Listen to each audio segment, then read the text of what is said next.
وأصحابه ومن تبعهم بإحسان إلى يوم الدين. قال الله تعالى في كتابه الكريم وهو الأصدق القائلين يا أيها الذين آمنوا اتقوا الله حق تقاته ولا تموتن إلا وأنتم مسلمون. وقال تعالى في آية الأخرى يا أيها الذين آمنوا اتقوا الله وقولوا قولا سديدا يصلح لكم أعمالكم ويغفر لكم ذنوبكم ومن يطع الله ورسوله فقد فاز فوزا عظيما. أما بعد فيا عباد الله أوصيكم ونفسي بتقوى الله وطاعته فقد فاز المتقون. Hadirin jamaah Jumat yang dirahmati Allah. Hari ini kita sampai pada penghujung Syawal. Tanggal 8 Syawal. 1 bulan, hampir 1 bulan sudah kita meninggalkan 1 bulan. Di dalamnya Allah mudahkan kita beribadah. Di dalamnya Allah mudahkan kita melangkahkan kaki ke masjid. Di dalamnya Allah mudahkan kita bangun malam. Di dalamnya kita gemar membaca Quran. 1 bulan sudah. Nasihat para ulama, jangan pernah melupakan Ramadan setelah dia pergi. Bagaimana caranya? Dengan tetap bermohon pada Allah. Rabbana taqabbal minna fi Ramadan.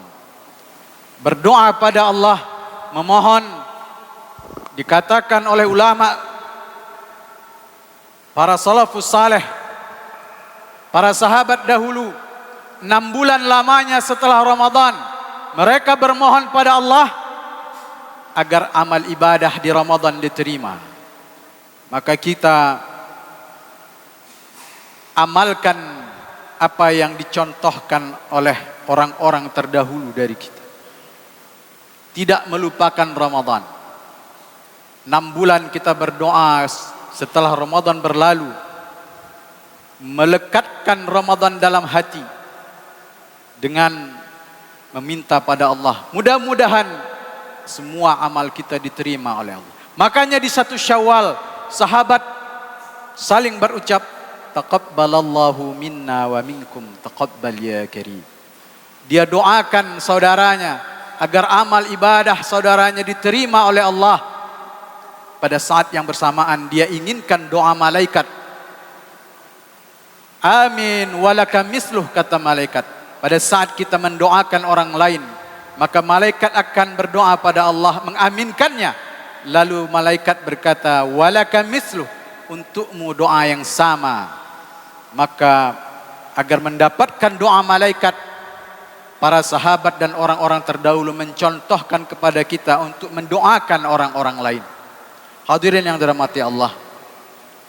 Setelah Ramadan berlalu 6 bulan, maka menyongsong Ramadan tahun depan 6 bulan pula sahabat berdoa. Orang-orang soleh terdahulu berdoa, balighna Ramadan. Ya Allah, sampaikan kami ke Ramadan. Sehingga sepanjang tahun lekat Ramadan di dalam hatinya. 6 bulan setelah kepergian Ramadan dia berdoa agar amal ibadahnya diterima di Ramadan yang lalu. Dan 6 bulan ke depan dia pun mulai berdoa agar disampaikan ke dalam Ramadan tahun depan. Mudah-mudahan ini bisa kita contoh dan berharap pada Allah amal ibadah kita di Ramadan yang lalu diterima oleh Allah. Dan Ramadan tahun depan kita pun disampaikan usia kita kepadanya. Kemudian di Ramadan yang lalu bersusah payah kita mengerjakan amal. Bersusah payah, berletih, berpeluh mengumpulkan pahala bekal kita untuk menuju hari akhirat. Maka yang diajarkan kepada kita adalah setelah Ramadan berlalu, jangan sampai kita mengerjakan amalan-amalan yang amalan itu justru menghapus pahala amal yang sudah kita kerjakan dengan susah payah di Ramadan. Maka di kesempatan ini khatib ingin menyampaikan, Nabi pernah bersabda. Apa kata Nabi kepada sahabat? Ala unabbiukum bi akbaril kabair. Maukah engkau aku tunjukkan berita besar? Aku sampaikan kepadamu berita besar. Apa itu? Bi akbaril kabair. Dosa-dosa besar di antara dosa besar. Bala ya Rasulullah. Ya, kami mau ya Rasulullah. Maka kata Nabi, dosa besar yang pertama adalah al-isyraku billah, syirik kepada Allah. Apa sebab kita mesti menjauhi syirik kepada Allah? Syirik kepada Allah setelah Ramadan. Apa kata Allah di dalam Al-Quran? La in asyrakta, andai engkau syirik, engkau persekutukan Allah, la yahbatanna amaluka, kami tak akan timbang amalmu. La yahbatanna amaluka, maka hapus semua amal ibadahmu. Andai setelah Ramadan kita melakukan perbuatan syirik kepadanya, maka apa kata Luqmanul Hakim kepada anaknya? Ya bunayya la tusyrik billah. Hai anakku, jangan engkau sekutukan Allah. Inna syirka la zulmun azim. Sesungguhnya syirik itu adalah perbuatan zalim yang sangat besar. Mungkin ada yang bertanya, kenapa syirik dikatakan zalim yang sangat besar? Bukankah tak ada yang kita zalimi kalau kita mensekutukan Allah? Pengertian kita tentang zalim perlu diperbaiki. Apa sebab? Karena sebenarnya pengertian zalim itu adalah meletakkan sesuatu tidak pada tempatnya. Ada orang kesyirikannya adalah dia mempercayai keris yang diturunkan dari leluhurnya mempunyai suatu kekuatan, bisa mendatangkan manfaat dan mudarat. Ada orang yang syiriknya adalah dengan memakai kalung-kalung yang berisi ajimat, bisa memberikan perlindungan kepada dirinya. Ada orang yang syiriknya adalah mendatangi dukun, baik itu untuk meminta sesuatu ataupun memohonkan manfaat dan memberikan mudarat ke orang lain kepada dukun. Maka sesungguhnya batu yang disembah dalam rangka kesyirikan sesungguhnya dia tak punya kekuatan apa-apa, akan tetapi karena kezaliman kita, karena kita tak menempatkannya pada tempat yang pantas, maka ada orang yang beranggapan batu yang dia sembah punya kekuatan yang luar biasa. Ada orang yang menyangka kemenyan yang dibakarnya akan mendatangkan manfaat dan mudarat pada dirinya. Maka ini la zulmun azim, kezaliman yang sangat besar yang dilakukan oleh seorang hamba. Hadirin yang dirahmati Allah, maka kalaulah setelah Ramadan justru kita kembali melakukan kesyirikan, maka amal ibadah kita hapus di sisi Allah. Tak ada gunanya kemarin kita menumpuk amal, mengerjakan bersusah payah, letih berpeluh, melaksanakan ibadah puasa di siang hari, menahan kantuk di malam hari. Maka andai kita laksanakan pekerjaan syirik, perbuatan syirik, maka semua amal itu la yahbatanna amaluka, maka hapus semua amal ibadahmu. Haba'an mansura, dia seperti debu yang ditiup angin, tak ada nilainya, tak bersisa. Apa yang akan kita bawa nanti menghadap Allah? Mudah-mudahan nasihat Luqman kepada anaknya juga akan menjadi nasihat bagi diri kita dan akan menjadi nasihat kita kepada anak-anak kita. Jangan lagi ada orang tua yang menitipkan benda-benda keramat, yang menitipkan jimat-jimat pada saat sang anak akan meninggalkan kampungnya, pada saat sang anak akan merantau jauh ke luar kota.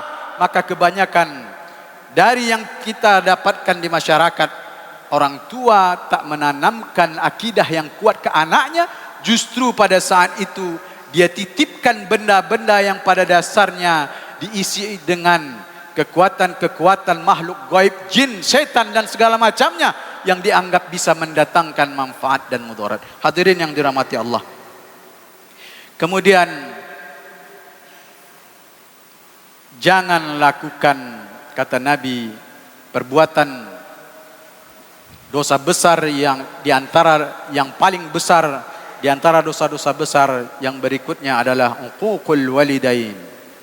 Jangan durhaka pada orang tua.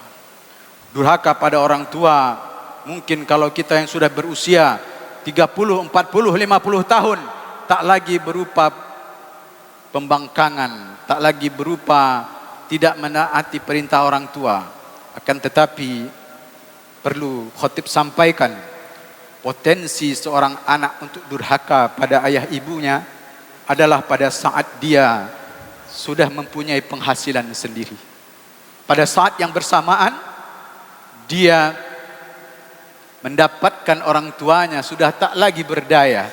Pada saat orang tua tak punya lagi penghasilan, maka pada saat itulah potensi seorang anak akan durhaka pada ayah dan ibunya. Apa sebab? Mungkin ayah dan ibunya tak lagi punya pendapatan. Mungkin ayah dan ibunya tak lagi mampu bekerja, menumpang kehidupannya kepada si anak. Sementara si anak mungkin dia punya pendapatan yang lebih, sehingga dia merasa dia bisa mengatur orang tuanya. Sehingga dia merasa dia bisa perlakukan orang tuanya sekehendak hatinya. Maka muncullah ego, maka muncullah keangkuhannya. Dia lupa bahwa orang tua yang saat bersamaan hidup dititipkan Allah umur panjang hidup bersamanya, pada saat dia sudah mampu, maka sesungguhnya itu adalah pintu surganya. Apa kata malaikat Jibril tatkala Nabi akan berkhutbah di anak tangga yang kedua? Falamma irtaqa darajatan tsaniyah, Jibril berdoa, bu'dan man adraka walidayhi walidayhi, bu'dan man adraka walidayhi au ahadahuma. Celaka seorang anak yang dia jumpai orang tuanya di masa tua bersama-sama dengan dia, atau au ahadahuma, atau salah satu dari keduanya, falam yudkhilahul jannah, tak membuatnya masuk ke dalam surga. Lalu doa itu diaminkan oleh baginda Rasulullah sallallahu alaihi wasallam. Doa ini diucapkan oleh Jibril, dipanjatkan oleh Jibril, diaminkan oleh Rasulullah sallallahu alaihi wasallam. Apa kata Jibril? Celaka ya Allah, seorang anak yang mendapatkan orang tuanya sudah memasuki masa tua atau salah satu dari keduanya, akan tetapi di masa orang tua itu hidup bersamanya tak membuatnya masuk ke dalam surga. Apa sebab? Karena dia hardi orang tuanya. Jelas-jelas orang tua itu sudah melemah. Jelas-jelas orang tua itu tak lagi berdaya upaya. Dia menggantungkan, menumpangkan hidupnya, makannya kepada anaknya. Pada saat itu pula dia sakiti hati. Maka andai hari ini ada di antara kita yang dititipkan orang tua yang hidup bersama dengan kita, kehidupannya bergantung pada rezeki kita, maka bersyukurlah. Maka mintalah doa kepada Allah, ya Rabb, tambahkan ilmu kami agar kami bisa berbakti pada orang tua kami. Tambahkan ilmu kami agar kami bisa muliakan ayah ibu kami. Tambahkan ilmu kami agar kami bisa menyenangkan hati ini. Ada sementara orang mentang-mentang orang tua itu menumpang hidup dalam dirinya, kepada dirinya di masa tuanya, seenaknya saja dia berkata kasar kepada ayah ibunya, seenaknya saja dia membentak, seenaknya saja dia memperlakukan orang tuanya. Tinggi sedikit nada dari orang tua, maka nada suaranya lebih tinggi, menghardik, membentak, sehingga luka hati sang ayah, luka hati sang ibu. Suatu saat seorang ibu ditanya oleh seorang anak, apa kata sang ibu? Tadi ibu pergi menjenguk ada orang melahirkan, namun dia meninggal dunia. Lalu sang anak bertanya, ibu, apakah ada yang lebih sakit bagi seorang ibu daripada sakitnya melahirkan seorang anak. Apa jawab sang ibu? Ya, ada. Yang lebih menyakitkan adalah pada saat suaramu membentak saat engkau menyampaikan sesuatu kepadaku. Pada saat engkau membentakku, maka sesungguhnya itulah yang lebih aku rasakan sakit daripada saat aku melahirkan engkau dahulu. Pada saat mulut yang dulu aku ajarkan berbicara, justru pada saat dia sudah pandai berucap bertutur kata, justru mulut yang itu yang membentak hatiku, yang membentakku sehingga sedih hatiku. Aku rasakan bentakan seorang anak lebih sakit daripada aku melahirkan engkau waktu dulu. Hadirin yang dirahmati Allah, andai ada di rumah ibu yang masih dititipkan Allah pada kita, andai ada di rumah ayah yang dititipkan Allah hidup bersama dengan kita, bersyukurlah. Bersyukurlah. Apa sebab?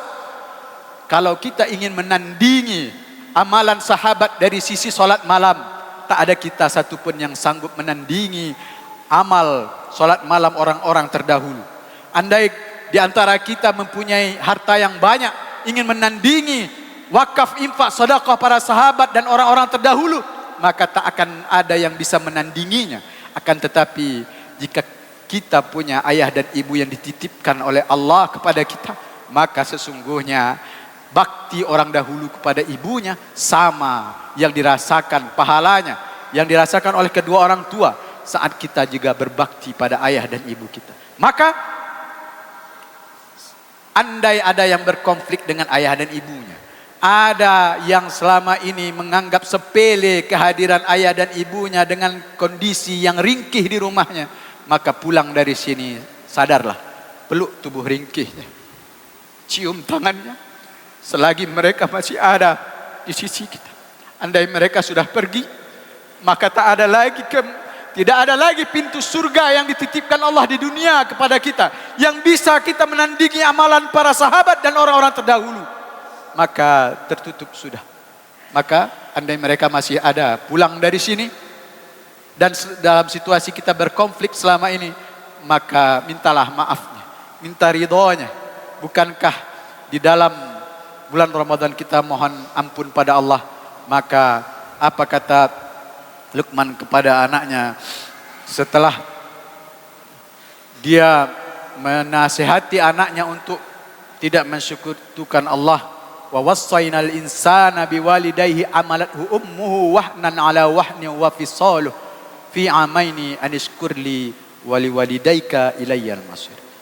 Luqman menasihati anaknya untuk berbakti pada kedua orang tuanya setelah ditanamkan akidah untuk tidak mensekutukan Allah. Maka kita jalankan, kita amanahkan kepada anak-anak kita setelah kita nasihati dia tentang untuk tidak mensekutukan Allah, maka kita didik mereka.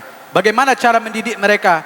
Cara mendidik mereka dengan kita berbakti pada ayah dan ibu kita. Dengan kita memperlakukan orang tua kita dengan baik, maka dia akan melihat, oh, begitu nanti aku akan perlakukan ayah dan ibuku. Oh, ayah ibuku mencontohkan berlaku baik dan bertutur kata lemah lembut kepada kakek, maka nanti aku akan begitu juga terhadap ayah dan ibuku. Fa'tabiru ya ulil absar la'allakum tuflihun.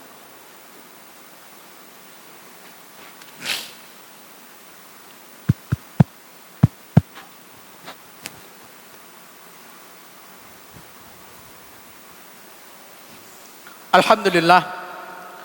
Alhamdulillahillazi arsala rasulahu bil huda wa dinil haqq liyuzhirahu 'ala ad-dini kulli walau karihal kafirun. Asyhadu an la ilaha illallah wahdahu la syarikalah wa asyhadu anna Muhammadan abduhu wa rasuluhu la nabiyya ba'dah. Allahumma shalli wa sallim wa barik ala sayidina Muhammadin wa ala alihi wa ashabihi wa man tabi'ahum bi ihsanin ila yaumiddin. Qala Allah ta'ala fi kitabihil karim wa huwal asdaqul qailin ya ayyuhallazina amanu taqullaha haqqa tuqatih wa la tamutunna illa wa antum muslimun. Amma ba'du fa ya ibadallah usikum wa nafsi bittaqwallah wa ta'atihi faqad fazal muttaqun. Wa qala ta'ala fi ayatil ukhra innallaha wa malaikatahu yusholluna 'alan nabi يا أيها الذين آمنوا صلوا عليه وسلموا تسليما اللهم صل على سيدنا محمد وعلى آل سيدنا محمد كما صليت على إبراهيم وعلى إبراهيم وبارك على محمد وعلى محمد كما باركت على إبراهيم وعلى إبراهيم في العالمين إنك حميد مجيد اللهم اغفر للمسلمين والمسلمات والمؤمنين والمؤمنات الأحياء منهم والأموات إنك سامع قريب مجيب الدعوات ويا قاضي الحاجات ربنا ظلمنا أنفسنا وإن لم تغفر لنا وترحمنا لنكونن من الخاسرين ربنا تقبل منا في رمضان ربنا تقبل منا في رمضان ربنا تقبل منا في رمضان يا أرحم الراحمين ربنا آتنا من لدنك رحمة وهيئ لنا من أمرنا رشدا اللهم اغفر للوالي والدينا يا أرحم الراحمين ربنا آتنا في الدنيا حسنة وفي الآخرة حسنة وقنا عذاب النار عباد الله إن الله يأمر بالعدل والإحسان وإيتاء ذي القربى وينهى عن الفحشاء والمنكر والبغي يعظكم لعلكم تذكرون واذكروا الله العظيم يذكركم ودعوه لو استجيب لكم ولذكر الله أكبر أقيموا الصلاة